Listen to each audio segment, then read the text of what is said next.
ग्रह ऊर्जा और विष्णु अवतार। देखिए, इस सृष्टि में किसी के भी उपस्थित होने की वजह ग्रह होते हैं, या ग्रहों का उनके ऊपर प्रभाव निश्चित रूप से होता है। ग्रह की ऊर्जा उनके ऊपर निश्चित रूप से काम करती है। समुद्र में उठने वाला ज्वार भाटा आपके लिए सर्वश्रेष्ठ उदाहरण है, जो चंद्रमा से प्रभावित होता है। तो आप देखिए, कहीं ना कहीं किसी न किसी रूप में और ग्रहों के सूक्ष्म प्रभाव हमारे ऊपर पड़ते रहते हैं, जिन्हें हम प्रत्यक्ष रूप से अनुभव नहीं कर पाते। लेकिन जब आप दशा अंतर्दशा अपनी जन्म पत्रिका में देखेंगे, थोड़ा सा समय का रेगुलेशन देखेंगे, तो आपको निश्चित रूप से प्रभाव पड़ेगा कि आपका जीवन कहीं ना कहीं से ग्रहों से प्रभावित हो रहा है।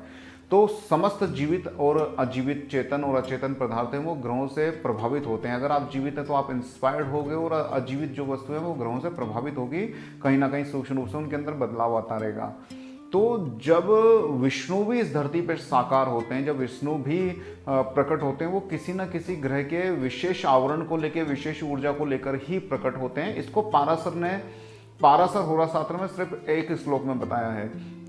उन्होंने बताया कि किस ग्रह का विशिष्ट आवेश किस अवतार के अंदर विशिष्ट रूप से समाहित है, किस ग्रह की ऊर्जा विशिष्ट रूप से किस अवतार में समाहित है, या किस ग्रह को लेकर, किस ग्रह को पूरी तरह से धारण करके विष्णु अवतरित हुए, ये पाराशर ने अपने ग्रंथ के अंदर बताया हुआ है। तो आप जब भी किसी विशिष्ट ग्रह से प्रभावित हो, जब भी किसी विशिष्ट ग्रह का आपके ऊपर नकारात्मक आवेश चल रहा हो, आपको उस ग्रह के सकारात्मक आवेश की जरूरत हो, सकारात्मक ऊर्जा की जरूरत हो, तो अब आप भगवान विष्णु के विभिन्न अवतारों का पूजन करके उस ग्रह से संबंधित शुभ परिणाम प्राप्त कर सकते हैं। देखिए, आप देखिए, सबके दिलों में बसे हुए श्री राम को देखिए। श्री राम का जो अवतार है वो भगवान श्री सूर्य के आवेश को लेकर हुआ है। श्री राम के अंदर वही सूर्य का राजत्व है, सूर्य की तेजस्विता है, सूर्य की तरह ऐश्वर्यवान है, सर्वत्र प्रकाशमान है। तो जब भी आपके जीवन में सूर्य नकारात्मक परिणाम देने लगे, सूर्य आपका मार्केश हो जाए, ये सूर्य राहु या केतु के द्वारा ग्रहण में फंस जाए, सूर्य आपका पाप कर्तरी दोष में आ जाए, सूर्य पे शनि की दृष्टि होने लगे, या सूर्य षष्टम अष्टम या द्वादश में विराजित हो जाए, नीच का हो जाए, उस अवस्था में आपको भगवान श्री राम का पूजन अर्चन करना चाहिए। श्री राम रक्षा स्त्रोत जो सर्वत्र सर्व सुलभ उपलब्ध है, सर्वत्र वो विख्यात है, सुविख्यात है, आप श्री राम रक्षा स्त्रोत का उस समय पाठ कर सकते हैं। सूर्य की दशा अंतरदशा में, सूर्य के मारक काल में आप भगवान श्री राम का अर्चन कर सकते हो, और वो यह अर्चन आपको श्री राम की तरह ही तेजस्वी बनाएगा। यह जो अर्चन है श्री राम का, वो आपको पूरी तरह से तेजस्वी बनाएगा, ऐश्वर्यवान बनाएगा। तो आप सूर्य के लिए श्री राम का पूजन अर्चन कर सकते हैं, मंत्रों का जाप कर सकते हैं। सूर्य शांति इसी में निहित है। जब आपकी जन्म पत्रिका में किसी भी तरह से गोचर में, दशांतरदशा में चंद्रमा अशुभ हो गया हो, चंद्रमा पीड़ित हो गया हो, विष योग का निर्माण हो गया हो, ग्रहण योग का निर्माण हो गया हो, तब आप चंद्रमा की ऊर्जा को लेकर प्रकट हुए श्री कृष्ण का अर्चन कर सकते हैं। देखिए, मैंने आपको पहले भी इस बात को बहुत अच्छी तरह से बताया था कि आपके जीवन में जो सौंदर्य है, आपके जीवन में जो आकर्षण है, आपके जीवन में जो प्रभाव है, वो चंद्रमा के द्वारा पैदा होता है। चंद्रमा जब पूर्णिमा का होता है तो आप देखिए, समस्त संसार को, विश्व को, समस्त चराचर जगत को वो पूरी तरह से सम्मोहित कर लेता है, अपनी तरफ आकर्षित कर लेता है। इस पृथ्वी का जल भी उसकी तरफ भागता है, और समस्त जीवित जो भी पदार्थ है वो चंद्रमा की तरफ देख के उन्मुक्त होने लगते हैं। तो चंद्रमा में ही सौंदर्य है, आकर्षण है, वशीकरण है, कि हम उसको एकटक देखने लगे। और इसी वशीकरण शक्ति को लेके, इसी सम्मोहन की शक्ति को लेके भगवान श्री कृष्ण अवतरित होते हैं। वही चंद्रमा की ऊर्जा उनमें प्रवाहमान होती है। तो जब श्री कृष्ण का पूजन अर्चन किया जाता है, जब श्री कृष्ण के मंत्रों का जाप किया जाता है, श्री कृष्ण के सहस्त्र नाम का, गोपाल सहस्त्र नाम का जब निरंतर पाठ होता है, तो वो चंद्रमा की जो प्रत्यक्ष ऊर्जा है वो आपके अंदर आने लगती है। आपके अंदर भी वही ओज, वही तेज, वही सौंदर्य आपके अंदर समाहित हो जाता है, और आप भी आकर्षक बनने लगते हो। तो जब भी आकर्षण क्षय होने लगे, या ज़्यादा आकर्षण की आपको आवश्यकता हो, सम्मोहित अगर आप किसी को करना चाहते हो, तो भगवान श्री कृष्ण का अर्चन कीजिए। इससे आपको चंद्र के भी शुभ फल मिलेंगे, और श्री कृष्ण की कृपा तो यथावत है ही।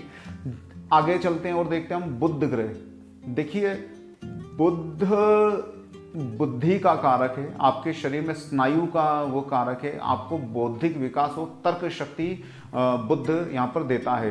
तो जब काम सिर्फ बौद्धिक क्षमताओं का हो, जब बात सिर्फ तर्क और वितर्क की हो, और जब सिर्फ बुद्ध को आपको पॉजिटिव करना हो, बुद्ध के अंदर आपको सकारात्मक चेंजेस लाने हो, बुद्ध के आपको शुभ फल प्राप्त करनी हो, तो बुद्ध के आवेश को लिए प्रकट हुए, भगवान श्री बुद्ध का आप पूजन अर्चन कीजिए, बुद्ध की तरफ आकर्षित होइए, बुद्धम शरणम गच्छामि हो जाइए, ध्यान कीजिए, मेडिटेशन कीजिए, बुद्ध के ऊपर आप अपना ध्यानस्थ होने की कोशिश कीजिए। ये आपके बुद्ध ग्रह को शुभ करेगा, आपकी बुद्धि का विकास करेगा और आपको पूरी तरह से तर्कपूर्ण बनाएगा। आगे बात आती है मंगल ग्रह की। देखिए, मंगल अग्नि है, मंगल परम ऊर्जा है, मंगल आपकी देह है, मंगल आपकी शक्ति है। तो इस मंगल के तेज को लेके, मंगल की उग्रता को लेके, मंगल के अग्रेसिवनेस को लेके अवतार लेते हैं भगवान विष्णु श्री नरसिंह का। देखिए, आवेश क्षणिक होता है और मंगल आपका परम आवेश है। राहु भी आवेश है, लेकिन राहु जब तक चलेगा तब तक आपको आवेशित रखेगा। मंगल का आवेश क्षणिक है, मंगल द्रुतगामी है, शीघ्र अति शीघ्र अपने कार्य को करता है। तो यही अवतार होता है, इसी आवेश को लेकर भगवान विष्णु अवतार लेते हैं नरसिंह का। नरसिंह के अंदर क्या है? उग्रता है, तेज है, शत्रुवध है, प्रतिशोध है, अपने भक्त की रक्षा है।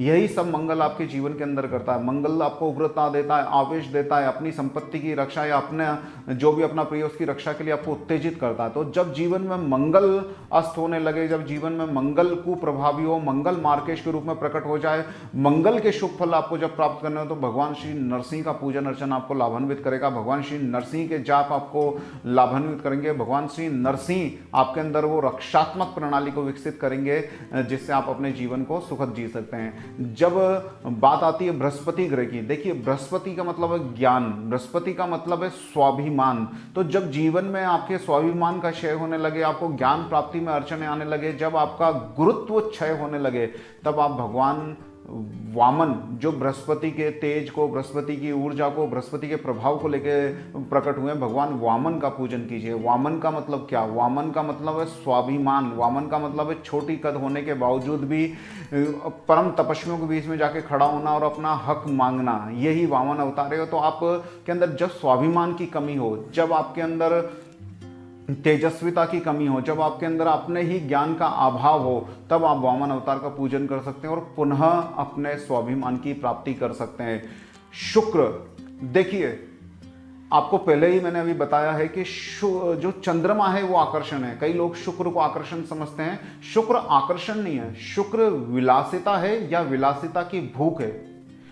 शुक्र ओज है, शुक्र जो है वो है आपकी जन्म पत्रिका के अंदर आपका सामर्थ्य, आपका प्रभाव। देखिए, आपके पास धन होगा तो आपका प्रभाव होगा, जब आपके पास गाड़ी होगी तो आपका प्रभाव होगा, आपका बड़ा घर, बंगला, लग्जरियस आपकी लाइफ होगी तो वो आपका प्रभाव पैदा करेगा। तो शुक्र आकर्षण को पैदा नहीं करता, शुक्र पैदा करता है प्रभाव को। इसलिए शुक्र से परम प्रभावशाली, परम सामर्थ्यवान अवतार होता है शुक्र की ऊर्जा को साथ में लेकर, वो है परशुराम का। तो जब जीवन में आपका सामर्थ्य कम होने लगे, जब आपके ओज का क्षय होने लगे और जब आपका प्रभाव खत्म होने लगे, तब आप भगवान श्री परशुराम की उपासना कीजिए। शुक्र के उच्चत्व की प्राप्ति के लिए, शुक्र के शुभ फलों की प्राप्ति के लिए, पुनः ओज और सामर्थ्य की प्राप्ति के लिए आप श्री परशुराम का जब पूजन अर्चन करेंगे, अनुष्ठान करेंगे, तब ये आपके अंदर वापस सामर्थ्य भरने लगेगा, तब आपके अंदर वापस शुक्र का ओज भरने लगेगा। शनि, देखिए, शनि स्थिरता का कारक है। शनि धीरे धीरे धीरे चलायमान है, मतलब वो स्थिर, धैर्य से, मंद गति से चलता है। जीवन के अंदर जब भी आपकी गति का ह्रास होने लगे, जीवन के अंदर जब आपकी भूमि डगमगाने लगे, जब आप जहाँ पर रहते हैं, जहाँ पर आप काम करते हैं, जहाँ पर भी आपने अपना कभी वर्चस्व बनाया था और वो जब खोने लगे, तब आप शनि के ओज और तेज को लिए, शनि की ऊर्जा को धारण किए हुए भगवान श्री कश्यप, जिसे कूर्म अवतार बोलते हैं, उसकी उपासना कीजिए। देखिए, कूर्म अवतार क्यों हुआ था, कश्यप का अवतार क्यों हुआ था? शनि की ऊर्जा और प्रभाव को लेकर भगवान विष्णु ने कूर्म अवतार जो लिया था, वो लिया था उस मेरु को, मंदराचल को स्थिर करने के लिए, जिसको मथनी की तरफ मथ के अमृत की प्राप्ति करने जा रहे थे देवता, उसको स्थिर करने के लिए, माने भूमि को स्थिर करने के लिए, कार्य प्रणाली को स्थिर करने के लिए कूर्म अवतार हुआ है। तो जब आपके इन सब चीजों में क्षय होने लगे और जब आपका शनि अस्त, मार्केश और पीड़ित हो, तब आप भगवान श्री विष्णु के कूर्म अवतार का पूजन कीजिए, कूर्म अवतार के मंत्र जाप कीजिए। निश्चित रूप से आप वापस स्थिर होंगे, निश्चित रूप से आपकी भूमि वापस स्थिर होगी, आपका कार्य क्षेत्र वापस स्थिर होगा और पुनः आप अपनी गति, अपनी स्थिति को पुनः प्राप्त कर पाएंगे। राहु का मतलब है सिर्फ खोपड़ी, और वो एक ऐसी खोपड़ी है जो आपको अस्थिर करती है। आप जाएं वहां से आपको विचलित करके कहीं और ले जाना चाहती है। आप कुछ काम कर रहे हैं वो आपसे कुछ और कराना चाहती है, आप कहीं रह रहे हैं तो वो आपका स्थान परिवर्तन कराना चाहती है। ये सारी नकारात्मक जो ऊर्जा होती है राहु की, वो आपके अंदर विचलन पैदा करती है, अस्थिर मस्तिष्कों का जन्म देती है, बहुत सारे दिमाग के अंदर उपद्रव मचने लगते हैं। तो इस सारी ऊर्जा को स्थिर करने के लिए इसी ऊर्जा और आवेश के साथ अवतार होता है भगवान श्री वराह का। वराह के अंदर देख लीजिए आप, सिर्फ खोपड़ी अलग है, सिर्फ सर का हिस्सा अलग है, और हिरण्याक्ष जो स्थिर थी, पृथ्वी जहां थी, जो जगह उसकी पृथ्वी की निर्धारित थी ब्रह्मा के द्वारा, वहां से उठा के उसको वो पाताल लोक में ले जाता है। और इस राहु के आवेश को लेकर, राहु की ऊर्जा को लेकर, राहु के प्रभाव को लेकर वराह अवतार लेते हैं भगवान श्री विष्णु, और उस पृथ्वी को उठा के पुनः अपनी जगह पे व्यवस्थित करते हैं। तो जब राहु आपको अस्त व्यस्त कर दे, राहु जब आपको पाताल के अंदर खींच ले, राहु जब आपकी कार्य प्रणाली को, कार्यस्थल को, जगह को, सबको अस्थिर कर दे और बदलने की चेष्टा करे आपकी इच्छा के बिना, तब आप श्री वराह अवतार का पूजन अर्चन कीजिए। वराह के साथ आप वराह लक्ष्मी का भी पूजन अर्चन कीजिए। निश्चित रूप से आपका राहु शांत होगा, शुभ फल प्रदाता होगा और आपकी स्थिति को विशिष्ट बनाएगा, वापस स्थिर करेगा। केतु, देखिए केतु जो है वो बचा हुआ हिस्सा है, वो शेष है, वो एक तरह से मूक है। राहु आपका विस्तार चाहता है, राहु चाहता है आप फैलो, भले ही वो आपको फैलने में बिगाड़ दे, लेकिन वो राहु चाहता है आप एक्सपांड करो, विस्तृत हो जाओ, सर्वत्र फैल जाओ। और केतु आपको संकुचित करता है, केतु आपको बांध देता है, केतु आपको रसातल में ले जाने की कोशिश करता है। डिप्रेशन जो गुण है वो केतु का है, बिल्कुल उदासीन हो जाना जो गुण है वो केतु का है। केतु आपको ऐसा महसूस कर देता कि अब मैं कुछ नहीं कर सकता। तो जब ऐसी स्थिति राजा मुचुकुंद की होती है और जब वो फंस जाते हैं, सारे के सारे जीव जंतुओं को अपने जहाज में भर के, समस्त बीजों को अपने जहाज में भर के, जब वो खड़े रह जाते हैं, स्थिर रह जाते हैं और वो डोलने लगते हैं और वो कुछ कर नहीं पा रहे होते हैं, तब केतु के प्रभाव को लेके, केतु की ऊर्जा को लेके मत्स्य अवतार होता है, मीन अवतार होता है। और वो मत्स्य अपने सींग पे उस जहाज की रस्सी को, मुचुकुंद वाले जहाज की रस्सी को बांध के उसकी नैया पार लगाती है, उस जहाज को स्टेबल करती है, स्थिर करती है और गंतव्य तक पहुंचाती है। तो आपके जीवन में जब केतु आपको स्थिर कर दे, ऐसी स्थिति को क्रिएट कर दे कि आप कुछ नहीं हो सकता, सर्वत्र तूफान है और सर्वत्र वो आपको जकड़े हुए है और आप कुछ कर ना पाओ, तब मत्स्य अवतार, मीन अवतार में श्री भगवान विष्णु का अर्चन कीजिए। वो निश्चित रूप से आएंगे और आपको उस परिस्थिति से निकाल के ले जाएंगे और आपका केतु भी शुभ फल प्रदाता होगा। देखिए, ये शास्त्रों के अंदर जितनी भी कथाएं हैं वो कहीं ना कहीं से, किसी ना किसी से संबंधित हैं। आप उनका उपयोग कीजिए जीवन में।